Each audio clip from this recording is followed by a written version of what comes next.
welcome to the shootout as we head towards round 14 in the Blue Crane Capital Shoot Shield. And Tom Coolican, moving day, East versus Warringah delivered. Gordon and Uni all climbed. We really are starting to hit our straps now.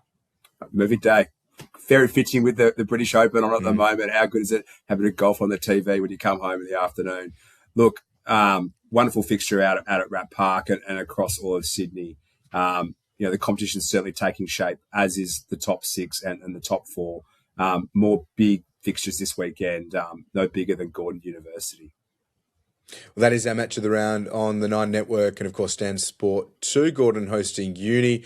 Our guest this evening, Jack Hardy, who it's great to see playing good, consistent football, back and healthy for Gordon. And also Sydney University coach John Manenti will join us as part of the clubhouse a little bit later. But round 13, Kulo, 1v2 out at Rat Park, leading into the Wallabies and Eastern Suburbs, 28, Warringah 19. Just a little bit too composed, Eastern Suburbs. Yeah, absolutely. They were never sort of uncomfortable, always in control. Jack Bowen, perfect start. Identified Bo Abra in a bit of a mismatch. Off a great carry from Jamie Adamson. Ran straight over the top of Luke Reimer that set up that go-forward momentum. Bowen crashing over. He was really fired up. He's playing with a point to prove, like we talked about. Barnabas crashed over again off a rolling more, off a critical turnover that we've seen him do all season. Ringer Rat's back row was absolutely brilliant.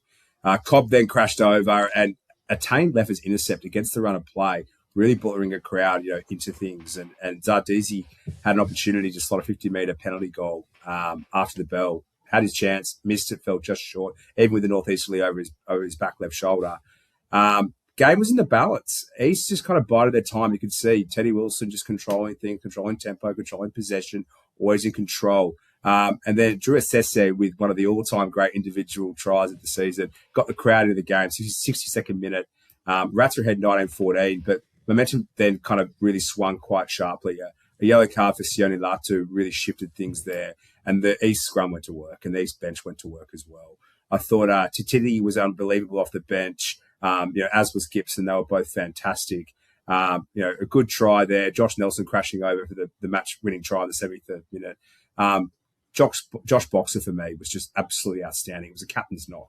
The way that he kind of grabbed Girl, by the scruff of the neck and said, "You're coming with me," and to his whole pack as well. There was a moment where Teddy Wilson got cheap shotted by Jaden Christian, and Boxer said, "Not on my watch, son." I thought it was a brilliant game from him. Adamson was fantastic as well. Ringer Rats, the back row was absolutely fantastic. Reimer and Barnabas was great. Look, they're short of Lock and they're short of 10. I'll keep an eye on some of the recruitment that's going to happen here, but the BC scrum too good. Teddy Wilson, Jack Bowen too good. What a great mid-season fixture, for everyone at Rat Park, even for the neutrals. It was a great game. Manly 34, Western Sydney 2 Blues 32. Bit of an up and down game, a lot of errors, and there was a lot of light blue at Manly Oval. But a great start from a physical 2 Blues and great opening try to Bradley Henderson. Then a few minutes later, Manasa Matayeli intercepted, actually held the ball this time and ran 80 metres to help make it 14-0 after 8 minutes.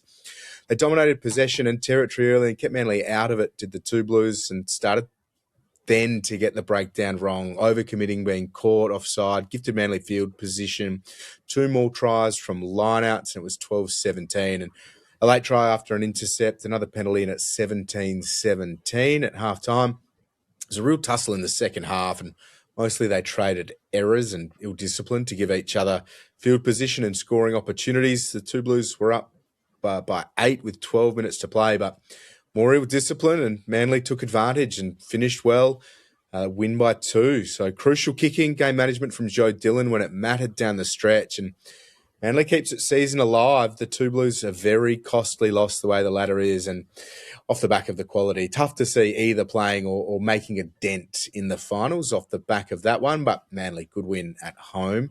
We head to Eastwood, Kulo, 26, Northern Suburbs 48. How did this one play out? Yeah, probably the surprise result, of the round, not just in terms of who won, but by how much they won by. Geez, Norths came out of the gates hard. That's the best we've seen them play. That rolling more try that was scored up front. Brilliant play. I thought Sam Shepherd has added so much punch to that tight five. Particularly at that set piece, and their line out has gone from strength to strength. scrums on roller skates. No Will Goddard for Eastwood. He's a massive, massive loss. And Sifra Amoni was having an absolute field day. As was Brady Dawson as well. He was brilliant too. Eastwood controlled 65% of possession, so it showed how much defending that Norths had to do in that game. And tries from Will Cox, he scored 2 in the first half. Not trying Gillespie. 29-7, they were up at half time. 24 unanswered points after Crow crashed over early. Eastwood fought back hard. Dylan Nelson crashed over. Opataya crashed over as well. They came within 10 at one stage, 73rd minute, but with Sam Kitchen crashing over, that put that sort of comeback to bed a little bit, with Nathan Russell, the skipper, crashing over as well. And look, to win at TG Milner, to win in that fashion, by 20 points was quite impressive there from that North side. And without, Max Bury as well, who will come back in the next couple of weeks, I think just keep an eye on that Northern Suburbs side. They're a dark horse to sneak into the top 4 and to produce an upset, particularly with Max Bury, particularly North Sydney Oval, where finals are often played. But yeah, the big men out wide, Wilcox brilliant, Circa brilliant, and the hard men up front. We've touched upon Sam Shepherd already, then Margan and Sifra Amoni as well on the front row. Huge win from the Shoremen. They're going the right way, the right part of the season, Will. Fascinating watch. Very interesting to hear as well. Southern Districts 14, West Harbour 29. Souths kicked it out on the full from the kickoff to start the match and ended up being 14-7 at halftime after Jack Bennett scored late. So the two West Harbour had the advantage. It was a willing first half, but nothing special. And Radamai Tavuki Neepkins remains terrific for Souths. David Nicol also got around the defence and used his brilliant pace well. Matt Whelan on the other wing was really impressive too, and Pete Samu looked exactly how you would expect or want a Wallabies back rower to look in the Blue Crane Capital Shute Shield. He was terrific. It was a real grind in the second half. Another clash that didn't reach great heights, but both sides really wanted that win, as you can imagine. No points in the second half till Souths levelled at 14-14 with 15 to play. Plenty of feeling, plenty of scrums too. But West Harbour's relentless forwards found a way to roll through, and Hunter Hannaford exploited a tight defence, put Pete Samu away, over for the sealer, and Samu's second try with 5 to play. And West Harbour, they've been good the past few weeks. South keep trying, but couldn't get that elusive win. West Harbour, a 29-14 win. So Kulo, Randwick 19, Gordon 43. We knew this one was going to be a high-scoring fixture. These two sides have eyed each other off. They've been eliminated a number of times in preliminary finals. I think in 2023, Gordon lost 29-20 at Coogee Oval, which was the end of their season. They were dark horses to win the competition. Ben Donaldson played for Randwick in that fixture. Gage Phillips crashed over early on. A pretty easy kind of try. And then 29 unanswered points from Gordon, the next kind of 40 or 50 minutes. Snook, Hickey, Tarvow were just brilliant, all crashing over. Lovely quick tap from Lockie Alberts. I thought he was outstanding. And, talking to Sydney University, they know he's the threat this weekend. He's the playmaker. It all starts with him. He's relishing that DuPont kind of role. Him and Snook are really sort of balancing out the playmaking there. Tafunga was outstanding. Connor Ferracini was outstanding, in that tight work. Hosea, he was on the field as well. He was brilliant. Ben Pollock, I thought, was outstanding. A lovely 15-minute left to right pass from him as well. One stage, that short little pass from Connor Hickey to Hardy was brilliant too. Look, nothing went right for the Wicks. 33rd minute, pretty ugly spear tackle, yellow card there for Max Moore. And it kind of all went wrong for them, from that stage. But then 56th minute, yellow card to Ronan Kelly, and a lovely try there from Anita Finau. And then Chan crashing over, individual brilliance, just running straight over basically the whole Gordon backline. 29-19, 63rd minute, real opportunity for Randwick to come back into that game. Cole Spinks broke their heart. 70-minute intercept, crashing over, put the game to bed. Again, the game a lot closer than the scoreline suggests, and Harry Emery, off the bench, crashing over as well on the bell, just to add insult to injury for the Wicks side. Look, tough losing at home, tough losing to Gordon. Again, look, that scoreline is a lot closer than it looked, and the game was a lot closer than it looked as well. But, the chance of Brisbane in the midfield. Hendricks back next week. I think we'll play 10, which is a huge hit. Turner got a 15. Look, I think if you look at this, this Randwick side, they're on the up and up, but they are missing a few critical players and still figuring out how they want to win and how they can win. Gordon, though, they keep going. Huge confidence booster heading into a game at home on Ladies' Day versus Students, Will. Uni 32, Hunter Wildfires 22. Really interesting clash. And if not for Uni's terrific start and Hunter's ill discipline and fatigue late, it could have been a very different story. But a good, important win for Uni. And at home, Hunter threw themselves into the contest and just hung in there early. Uni showcased their quality stock, and it was 19-5 after 23 minutes. Doyle scored the third, and between him, Mangelsdorf, and Ollie Harvey, who was superb on debut for Uni, via Brothers in Brisbane and the Aussie Sevens. It's a great back row, young, physical, mobile, skillful, and then Durbridge off the bench. So things are building at Uni. Fowler is looking more and more comfortable. Great place to develop a 10, the Blue Crane Capital Shute Shield. It seems get them in there amongst some of these other young stars and some of the veterans too, and see how they go. So it's great to see him develop. And you have to love too, though, the way Hunter dug in, especially after that 62-0 loss to East. A couple of passes went their way, let's say, but they levelled it up 19-19 at half-time. Taylor Lavers stripping the ball from the Waratahs captain. Bruce Koika-Peterson's fired up. Been a tough tussle with a Wallabies World Cup hooker in Folau Fainga. Logan Love, Cullen Gray, setting them up really nicely for Hunter for big things in the future if they can keep them together and invest in that development and keep them moving. So there's a lot to like for Hunter, but game management and depth got Uni home. It is a must-win this weekend against Randwick for Hunter. Win that and they'll start their climb from ninth to play finals. And the way they're playing, you can see it happening, but too much class for Uni. Great win. And good tune-up for a tough run home Sydney University has. But that leads us, Kulo, into round 14. Our match of the round this weekend in round 14 is the Gordon Highlanders hosting Sydney University 3v4 on the ladder. And joining us to chat all things Gordon and the matchup is Jack Hardy. Jack, how are you? Yeah, great, mate. Great to be here. So, looking forward to this weekend. It should be a good hit out down at our Chatty Oval. So, yeah.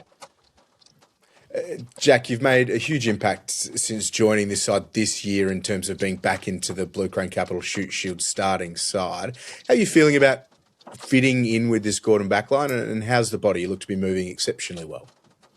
Yeah, feeling good. Obviously, I had a bit of a shaky run at the start of the season. I was out with about 15 weeks with a hamstring tendon, which took a lot longer to get back from than what we'd hoped.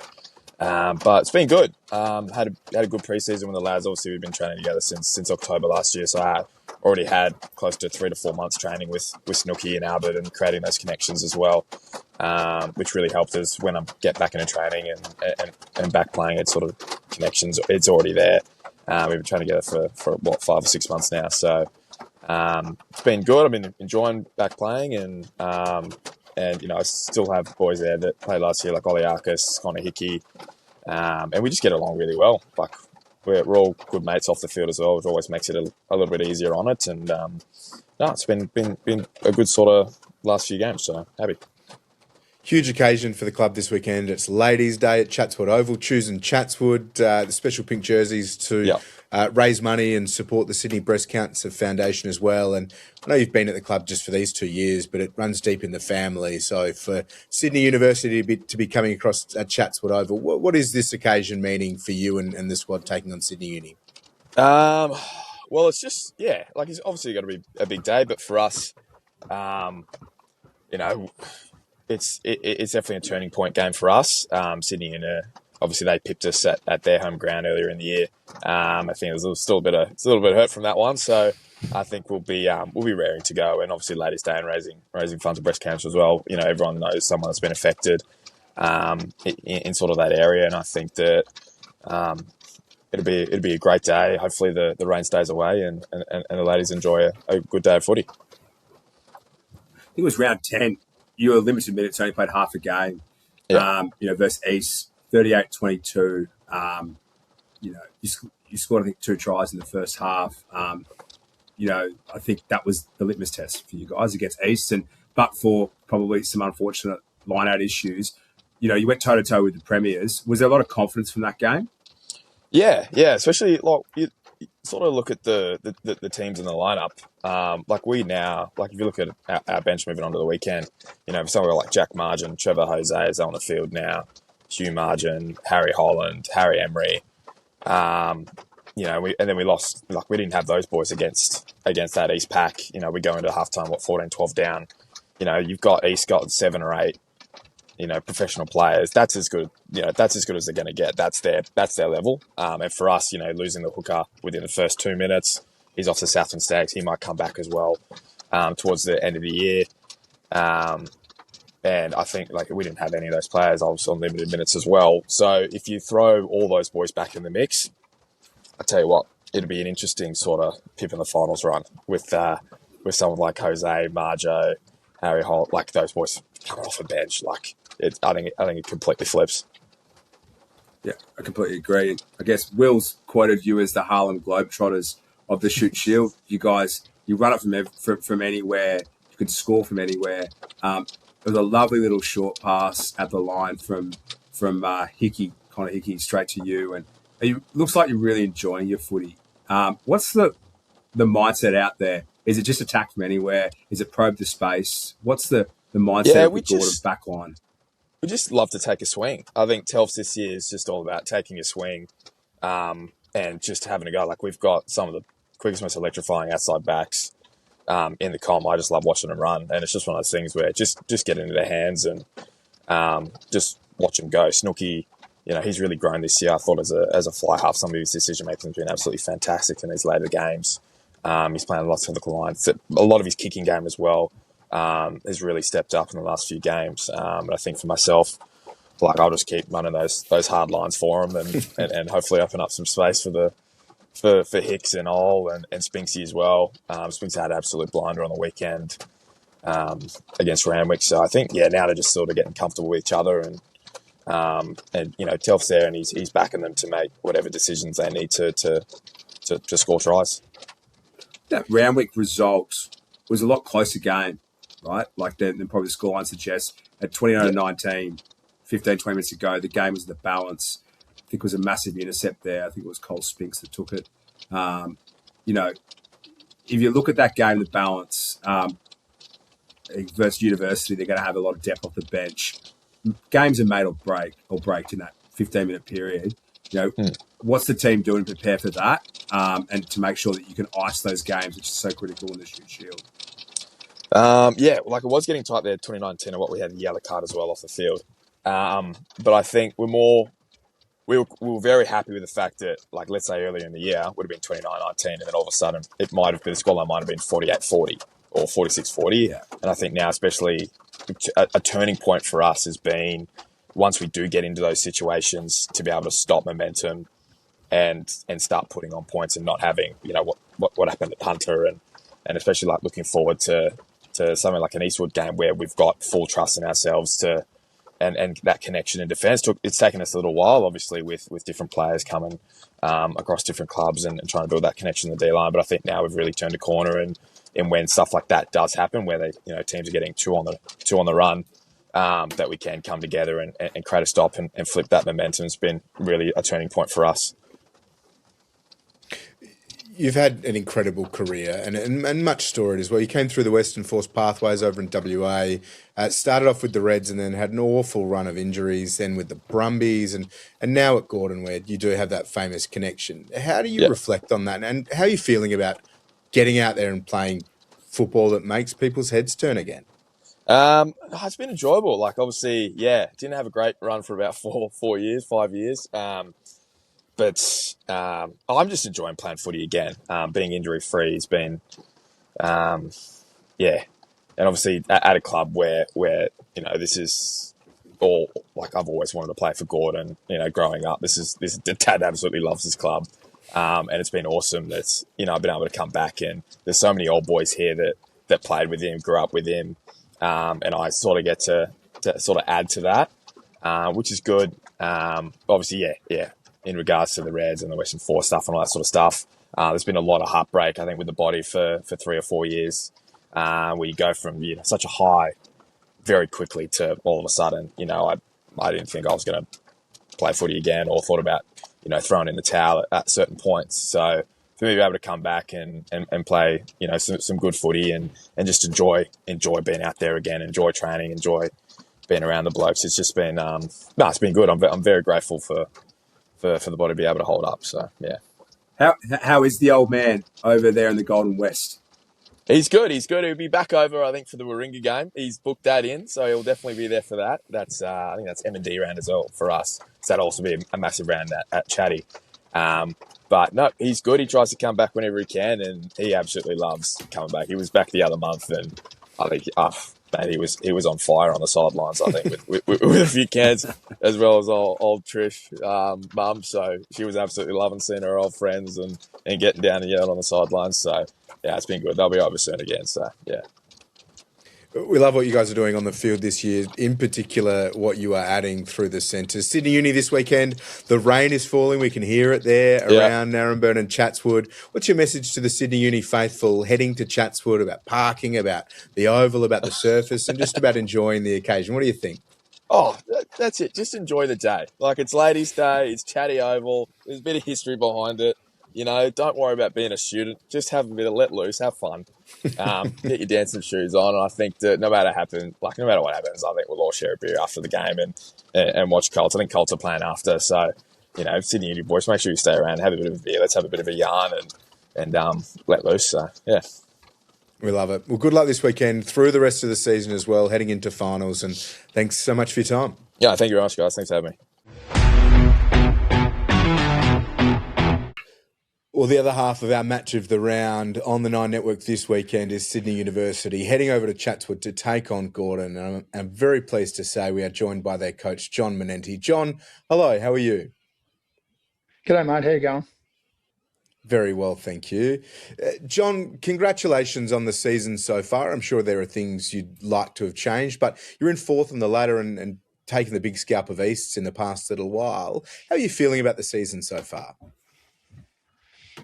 Yeah, look, it's been an up and down season in many aspects. Results, you know, we haven't sort of strung a real run of games together. We've got a fairly young group of players who have taken a bit of time to gel.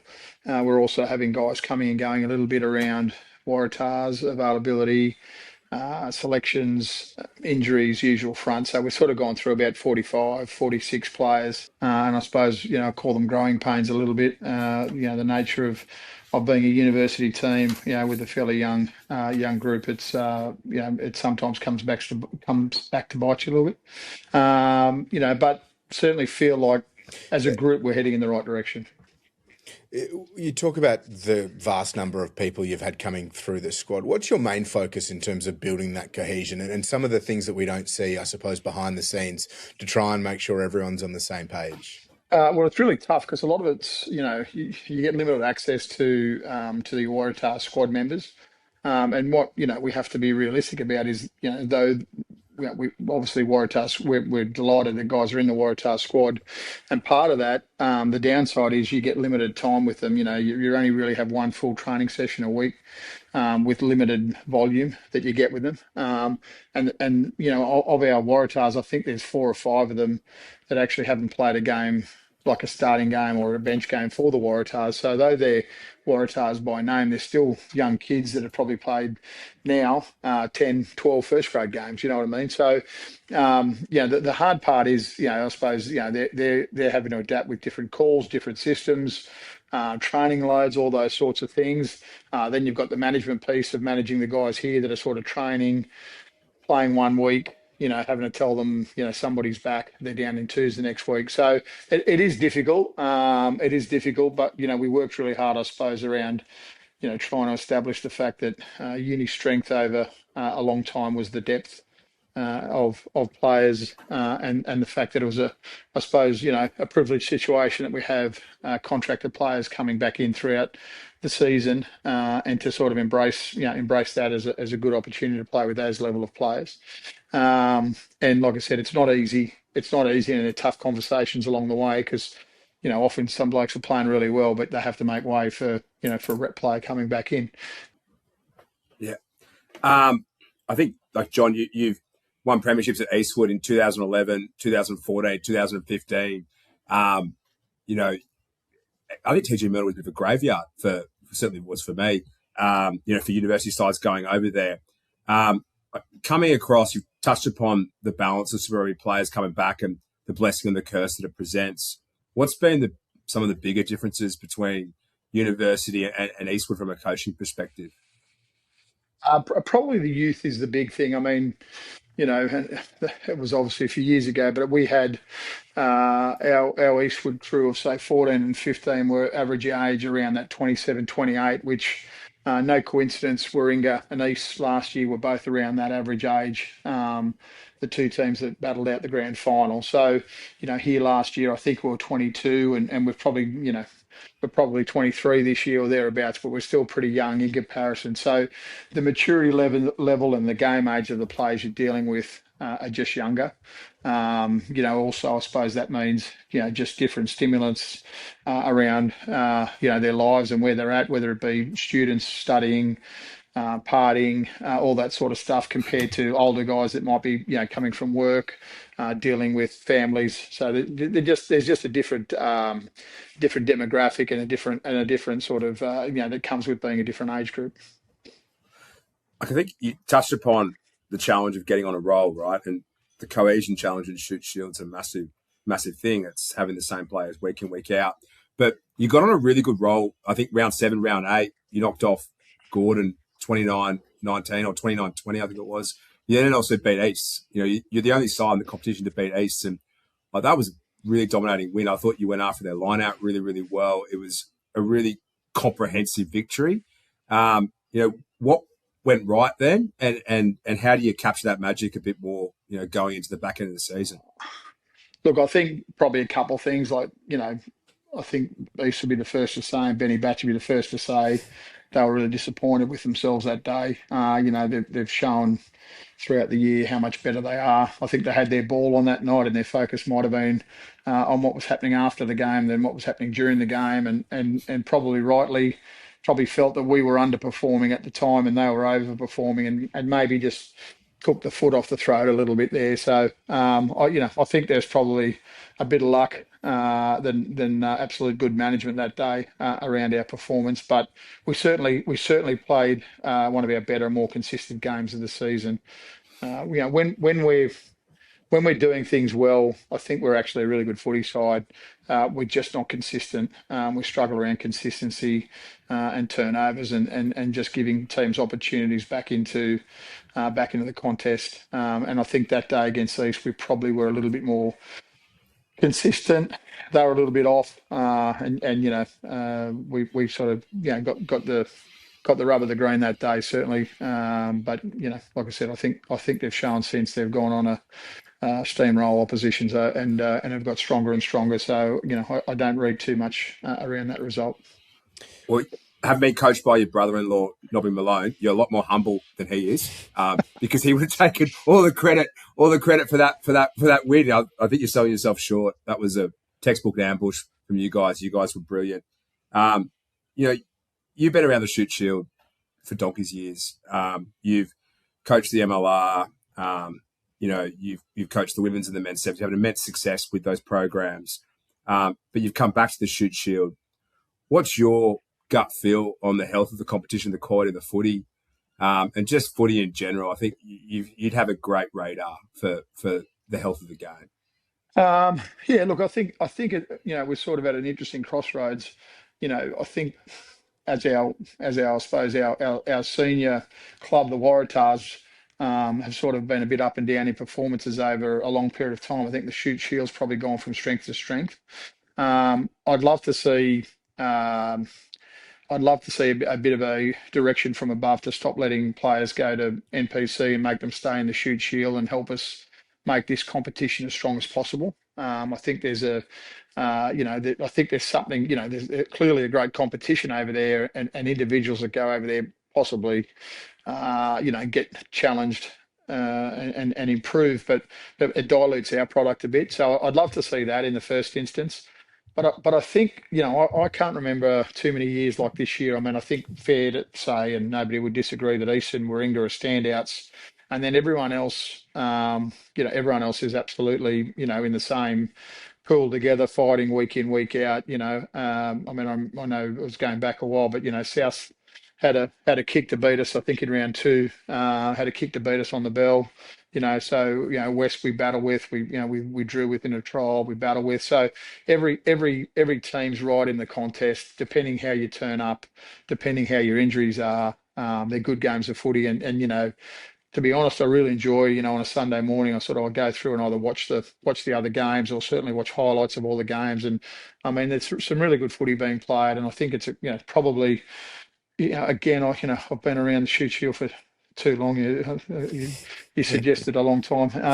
Maybe it reflects my age, but I can't remember seeing so many great coaches involved in the shoot shield. Every club has got really good coaches working with them and in their programs.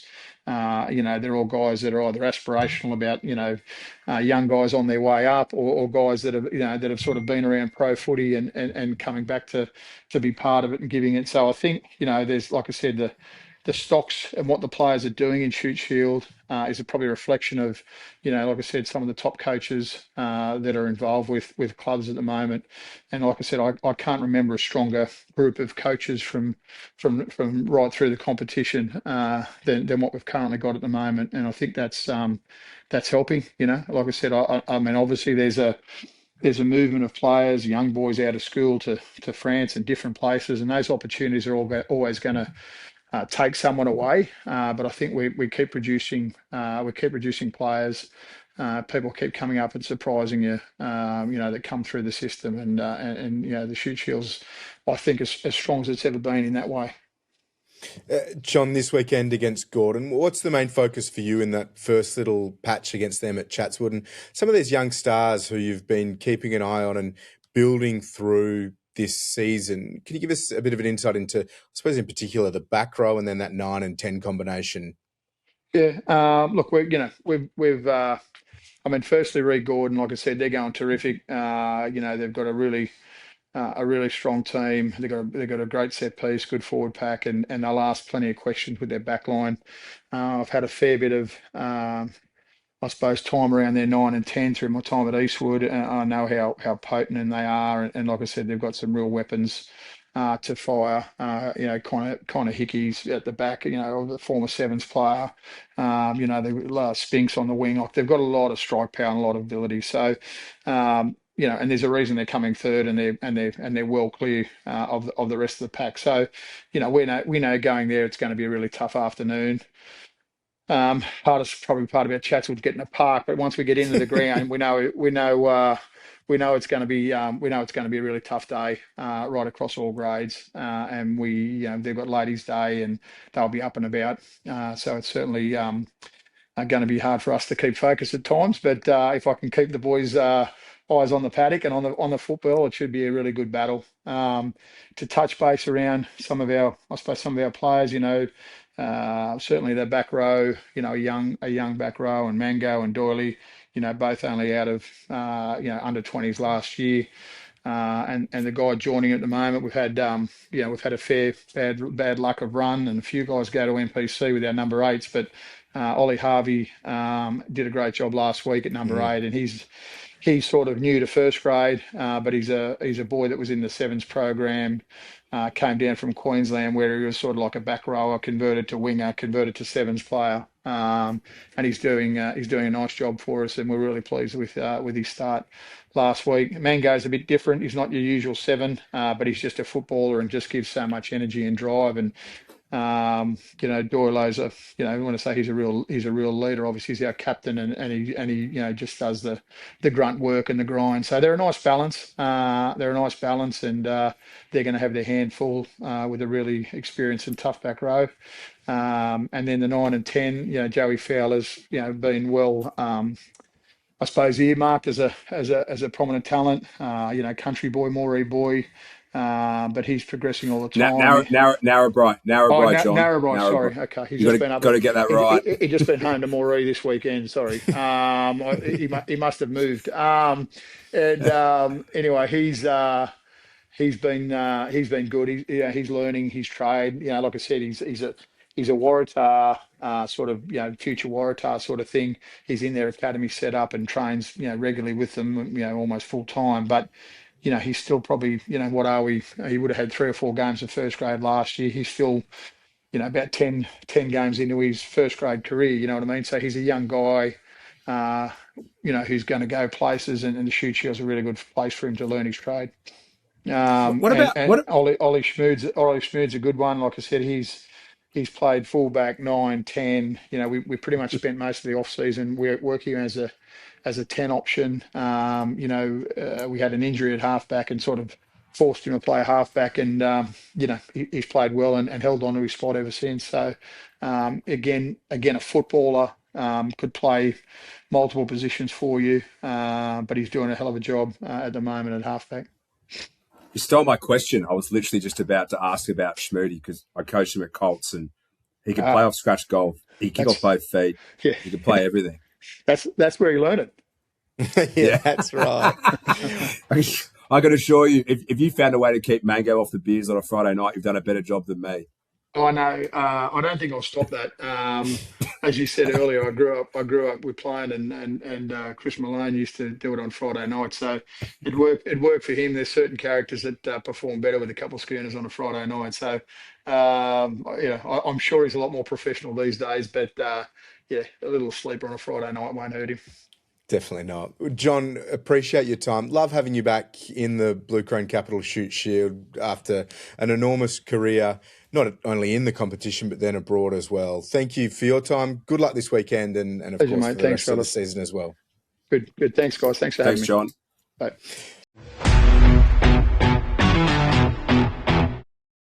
Round 14 of the Blue Crane Capital Shute Shield. As we've heard from Jack Hardy and John Manenti, Gordon hosting Sydney Uni, Tom Coolican in the match of the round on the Nine Network, and of course Stan Sport. The Wallabies and Italy over in Perth following these fixtures as well. It's another great Saturday of rugby, and with 5 rounds to go, this one is a great clash, 3v4.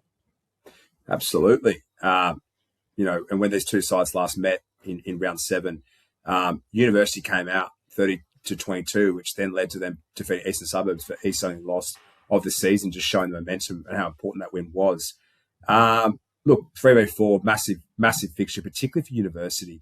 For them, this keeps them, in the hunt, within that top 4. And two very different sides, though. We look at the University side. You've got an Aussie rugby front row. Falau Fainga and Wallaby. Matt Phillip and Wallaby, in the type 5. So 2 Wallabies in the type 5 in the Shute Shield. Mm-hmm. What an opportunity for the Gordon side. For Sketty Tarbow going up against, Falau, that's going to be a really exciting battle. 2 changes. Trevor Hosea comes in the second row. That's a massive in. He spent time in Melbourne Rebels. He played in Japan. A massive professional in. And Milan Basson will come in for Harry Holland as well. He's obviously been injured for a couple of weeks since that groin injury that happened in the warm-up versus Eastwood. TJ Miller a couple of weeks ago. Look, consistency for Gordon. It's the same team. It's the same people, the same personality, same style, how they play. They'll look to play with confidence, run it from anywhere. And it all starts with Lockie Albin talking to Liam Winchton during the week. They know that he's the playmaker. They know that he's quick taps. He scored a brilliant try on half-time, against University on that Saturday night in round 7 that really led to the comeback of the Gordon side. So I look to nullify and reduce his role where possible. They'll probably try and get under his skin, one would think, deprive him front foot ball, which that set-piece dominance with 2 Wallabies in your pack, you'd hope would lead to that as well. Picked a massive back row. Eamon Doyle, Joe Manglesoft, Oliver Harvey. No kind of textbook kind of 7. So they'll look to slow down the collision, 2 in tackle, time in tackle. Probably not because of the breakdown as much, but just slow that collision, dominate the contact, and deprive Lockie Albert and Snook of any quick ball. Look, I think this is going to be a really, really tight game.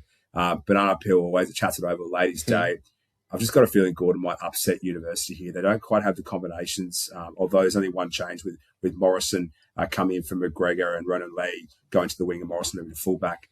Not a whole lot of changes, a bit of continuity developing for University, but I feel like this Gordon side, ladies' day at home, tails up, might be just a little bit too cheeky to get this one done, to lack of a better term. But it's going to be a really, really close game. Love it. You got me fired up. I can't wait for it. And as you mentioned, Ladies' Day, demand has been strong. Few tickets still available. Head to the club's website and socials, and also for more on the pink jerseys that are being auctioned off to support the Sydney Breast Cancer Foundation after the match.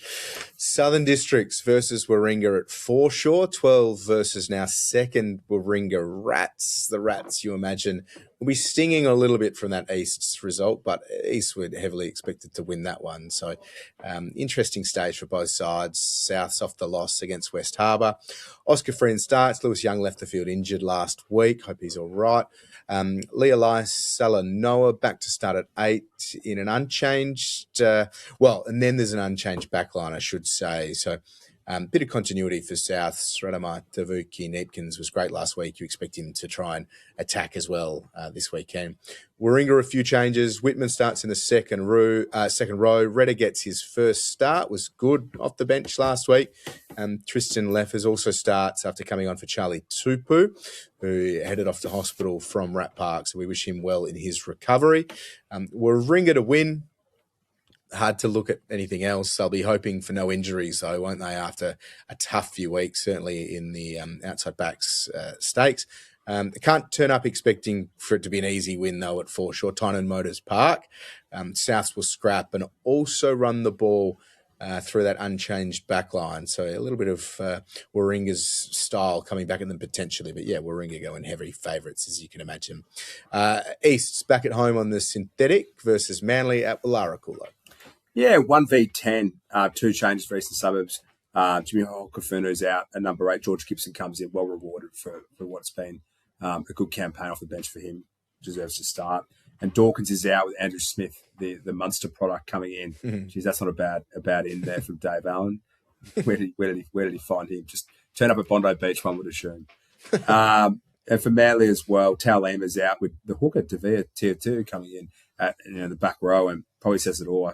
This Manly side is struggling for depth at the moment. We've seen that the issue with them scoring points the last 20 minutes and closing games out. Billy Dickens, former Eastern Suburbs player, coming back, to play at his former home ground. That'll be exciting for him.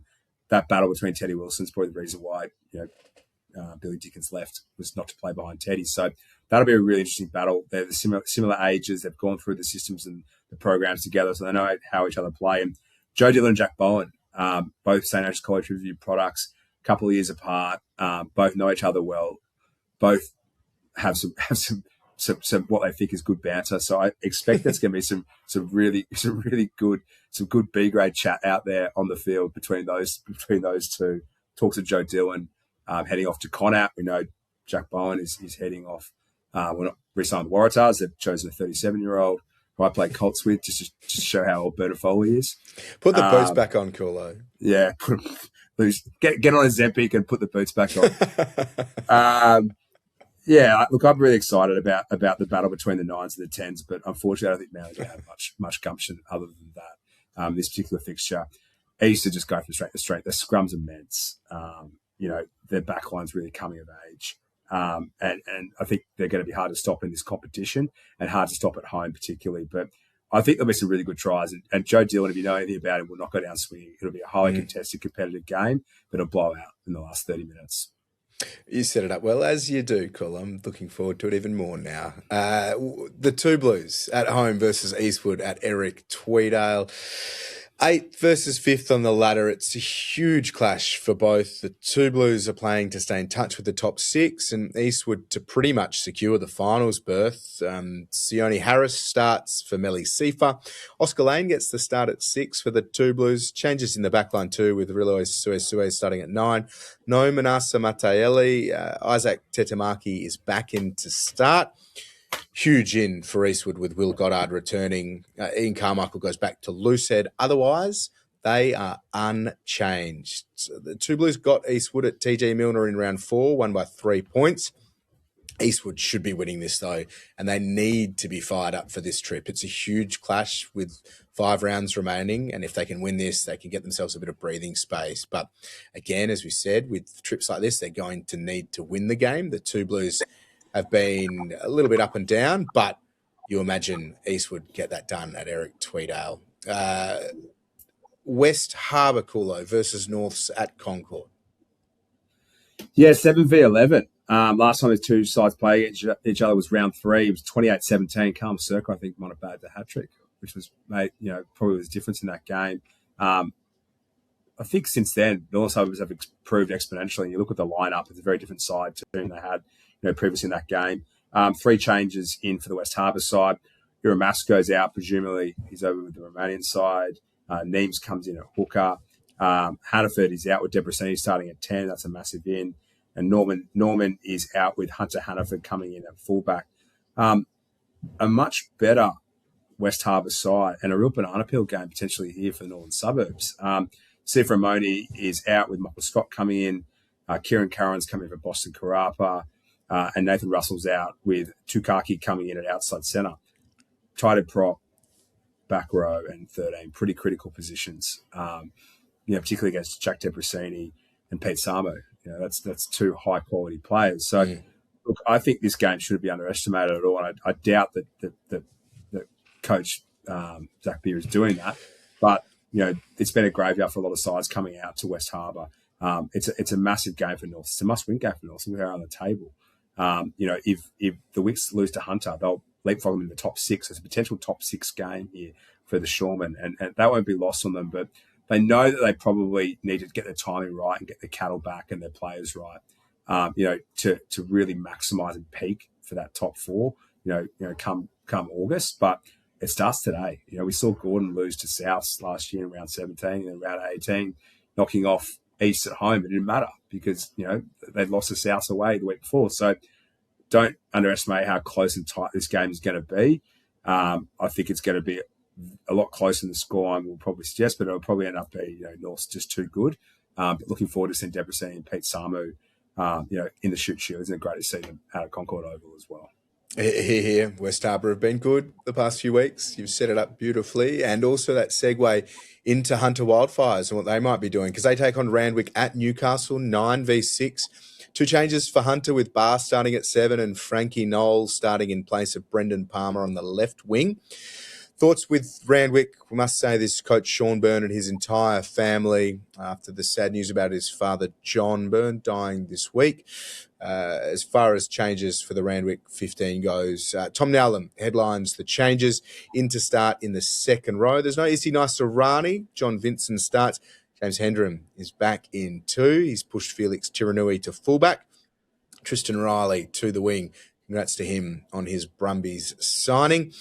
If Hunter can scrum well and be disciplined, I think they'll win this. Keep their finals hopes alive and make a change, or make a charge rather, towards the back end of the season. It'll keep things very interesting for Randwick too, but you touched on it before, Cooler. Randwick were a lot closer than maybe the scoreline suggested against Gordon. They have some very big ends and positional changes, but Hunter, they've been in the fight, even though the results haven't been going their way. So another fascinating clash. And Coolo, that is the previews for round 14, but 5 games remaining. You touched on it well. This is the time for teams to start performing, and we can't wait for clashes right throughout the Blue Crane Capital Shute Shield. Well, it's not quite moving day, but it's close to it in the British Open. Looking forward to each side making their move, and there'll be a lot of movement in and around that top 6. I think Uni coming good at the right time of the season. Gordon, always, something up their sleeve, hard to beat at home. North's coming good as well. Eastwood are running out of steam. Hunter are running out of steam. Randwick, you just don't know what's going to happen. And then you've got East and Warringah that are just ignoring everyone and playing themselves in the corner. So, look, I think it's going to be really exciting, final rounds. But you've got to remember that for any side to make the grand final, they're probably going to have to get past East and Warringah. Mm-hmm. So you've got to beat those 2 sides, and that's what only a handful of teams have done. Blue Crane Capital Shute Shield this weekend across the 9 Network and Stan Sport.